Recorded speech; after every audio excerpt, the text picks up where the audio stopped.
Hey everybody.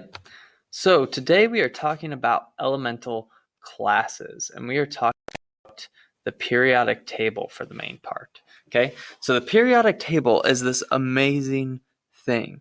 Okay, uh, there's this guy named Dmitry Mendeleev, and he came up with this periodic table, and he just started laying out the periodic table in certain ways. He noticed that he could lay them out based on protons. He could lay them out based on their characteristics, how they react with things. And what he ended up with was this periodic table. And literally, this is the most amazing thing if you think about it. So what he did is he started laying this out in certain trends, and then all of a sudden he noticed there were these big blanks all throughout the periodic table. So the periodic table didn't quite look like this. It had a bunch of missing squares here and there. And Mendeleev was like, oh my goodness, these are missing elements. So what Mendeleev was able to do is he was able to lay out this periodic table based on its trends, its charges, its like characteristics, and he was able to discover all the elements in the universe based off of this. And this periodic table pretty much tells us everything in the universe, what it's made out of. So when we get down here, we got these guys here like untrium and unquadium. Okay, these are elements that we know exist. Okay, but we just haven't really discovered them yet. They could actually recreate these in labs, but they're so heavy and so unstable that they're only around for like a couple microseconds. Okay, and then these will get names. These probably already do have some names, but they end up getting more and more names as whoever discovers them gets the chance to name them, or whoever gets to create them in the lab gets the chance to name them. So what I want you to do is I want you to get a periodic table somehow. You could either print one off, a blank one, okay, like the one that I allow you to use on the test. I want you to get one of those. I want you to get printed out or put on your computer so you could color it, because our periodic table is going to look like this at some point. So pause the video here if you want to get yourself a periodic table, because I'm about to tell you some charges to put on here right away. So when you have your periodic table, what I want you to do is in this first column, write a +1 on the top here. That is the charge of all these elements. All these elements here have a +1 charge. Lithium, sodium, potassium, they all will have a +1 charge, or tend to have a +1 charge. When they're on the periodic table, they're neutral, but when they start reacting, these guys will usually have a +1 charge, okay? These guys will have a +2 charge. So everybody in the second column will have a +2 charge. We're going to skip over these transition metals because they vary in charge, and we'll talk about that another time. But what I want you to do is put +2 for zinc. Zinc always has a +2 charge, and put a +1 for silver. Silver always has a +1 charge. Those are definitives. And the way I remember which one has what charge is that zinc has a Z, and that looks like a 2 kind of, so that's the 2+ charge, and then silver is our other one that just has a +1 charge. I have no cool way of memorizing that one, except maybe that silver has a L in it that looks like a 1, so that's +1 charge, whatever. So +1, +2, +2, +1. When we get to these boron, aluminum, and galliums, they're going to be +3. Okay, so put a +3 on top here. We're going to assume that all these guys are +3. We have exceptions like thallium, but for simplicity's sake, we're going to say it's +3 as well. Carbon, okay, and silicon and germanium, all these guys could be plus or -4, okay? You see here, it could be a plus or -4 for carbon. So put a plus or -4 up here. Again, tin and lead tend to form different charges, but for simplicity's sake, we're going to say that it could be plus or -4. Nitrogen, phosphorus, and arsenic, we're going to say that they could be plus or they could be -3. Okay, not +3, -3. All these are going to be -3. Again, I know there's exceptions here like bismuth and phosphorus, but for the most part, for simplicity's sake, we're going to say all these have a -3 charge. For these guys, oxygen, sulfur, selenium, tellurium, and polonium, we're going to say they have a -2 charge, this is inaccurate. This is typically -2, and so is selenium. Okay, I don't know why they put +4 there, but these guys are usually always -2. These guys in this column are always -1, fluorine, chlorine, bromine, iodine, and astatine. They always have a -1 charge. And then you could probably guess that noble gases are going to have 0. they're always neutral. They don't give up electrons or take electrons. They have a zero charge. So those are your charges. Now let's talk about these different classifications where you're going to start coloring. Alkali metals, okay? So all these alkali metals here have that +1 charge, and you could go ahead and color that column whatever color you want. You could color it yellow, you could color it blue, whatever. Make sure you make yourself a key at the bottom of your periodic table so that you can remember these later. All this stuff that's going to pop up in this section here, do not write it down, okay? I do not expect you to write it down. If you want to take a couple notes, go ahead, but no need to write down all this stuff. Just do the coloring and list it as alkali metals. And as you're coloring, you can listen to me talk about them. They all have one valence electron, right? They're all in that first column there. They are never found pure in nature. They are way too reactive. You'll never find lithium in nature just sitting around, or sodium, okay? They actually react with the water vapor in the air, and they explode and catch on fire. All right, so that's why you will never see them in nature. I, at one point, had some sodium, and I have to store it in oil, okay? So that way the water doesn't get to it and it actually explodes. So they react as they go down. Sodium explodes in water a little bit, potassium a lot of bit, and then if you ever got your hands on some francium, that's a really big explosion in water.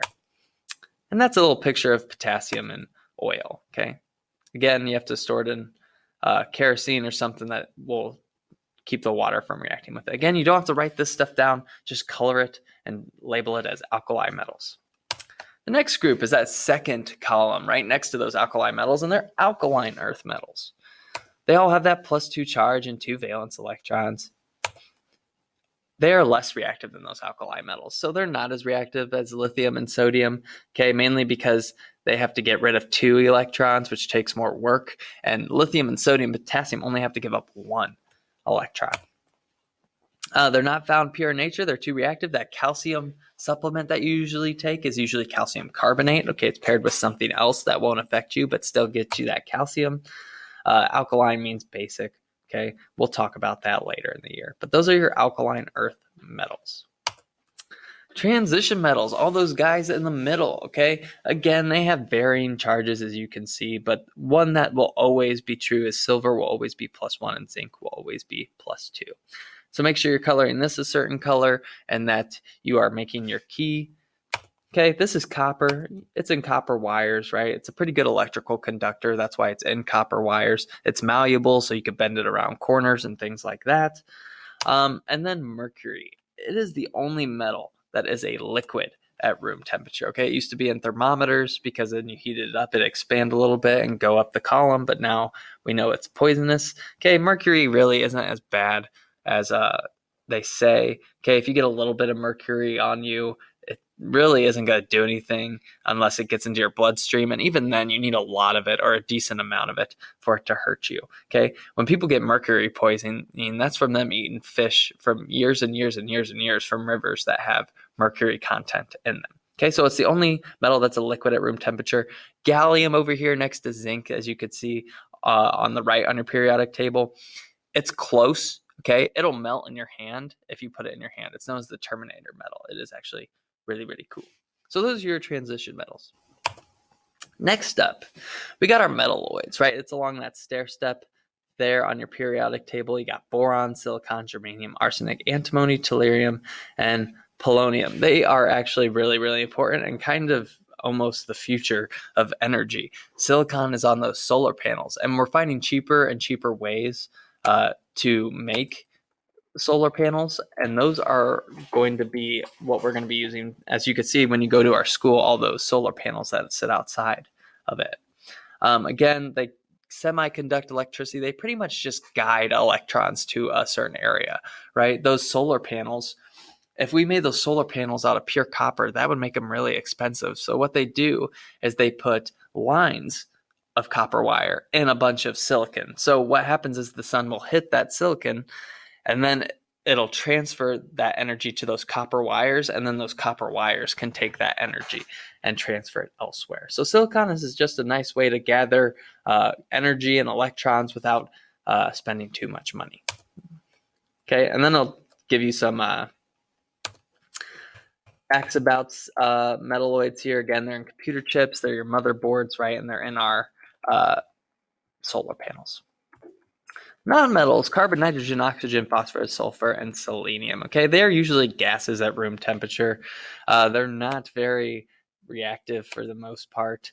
Okay, tend to be brittle. Again, many are gases at room temperature except for maybe carbon, which can be seen in your pencil, right? It's your lead. Okay, it's also coal for the most part. Okay, it just gets really condensed, so that's why it's a solid at room temperature. Some examples of nonmetals. You got sulfur, which is also known as brimstone. That's a fun little fact to know. I'll bring that up every now and then just to kind of see if you're paying attention. So know that sulfur was once known as brimstone. There's phosphorus. And then, again, there's carbon in diamond form.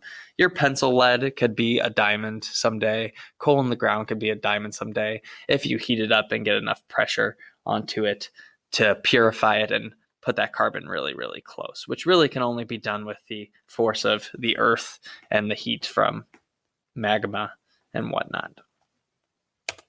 Halogens, okay, fluorine, chlorine, bromine, iodine, and astatine. Those are those guys right there. Again, they're too reactive. You won't see them pure in nature. They're usually by themselves. Okay, halogens, they all have 7 valence electron. Again, they're too reactive. They usually pair with themselves. Okay, the chlorine in your pools isn't actually chlorine, Cl2. It's a compound with like chlorines and oxygens. Chlorine itself is actually a poisonous gas, Cl2, okay?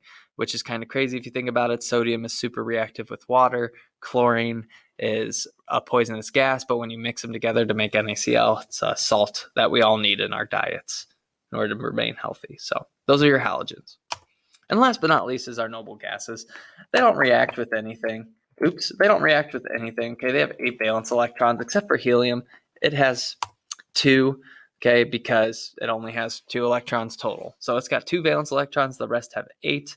Okay, they don't react with anything. They're in our neon lights, right? We excite those electrons, they jump up and then they pop back down and they give off that nice glow that we see in neon lights from time to time.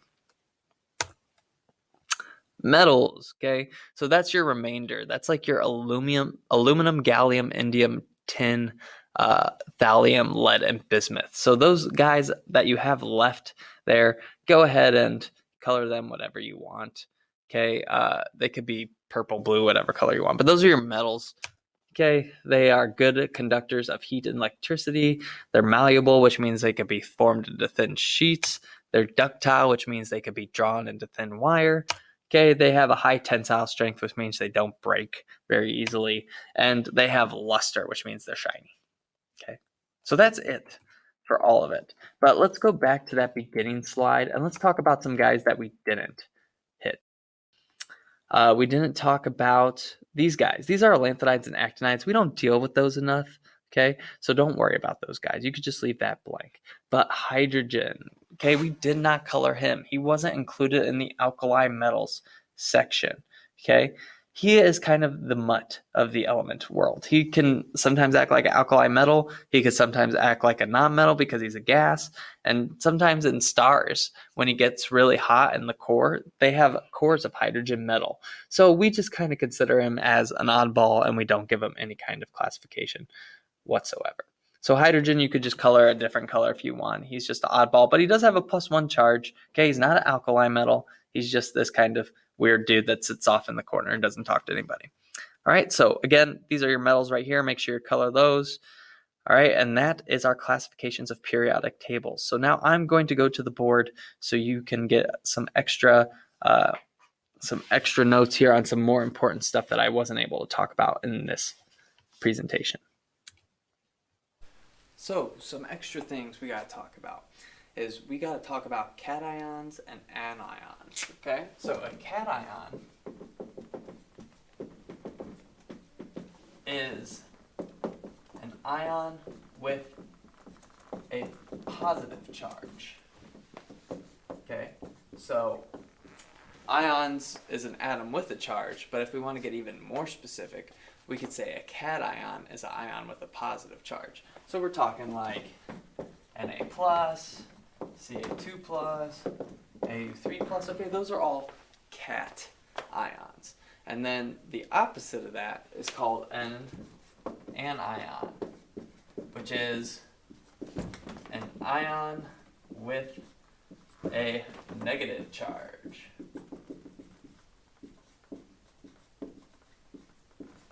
An ion with a negative charge. Okay, so these are things like Cl minus, O2 negative, or let's go with N3 negative. Okay, so cations are ions with a positive charge, anions are ions with a negative charge.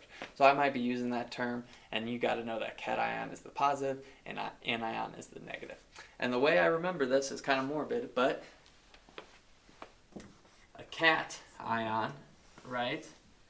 Okay, so here's a picture of a cat. It looks like a fox, but dead cat, right? It's got a positive sign for eyes. Okay, so cation, dead cat, positive sign for eyes. Okay, kind of morbid. And then the next one is an anion. Okay, which an anion sounds like onion. Onions make you cry. Negative sign for eyes, right? So cation, dead cat. Okay, positive sign for eyes. Anion, crying onion, negative sign for eyes. Okay, so cation, anion. The next thing that you have to know are these things called diatomic molecules. Okay, diatomic molecules.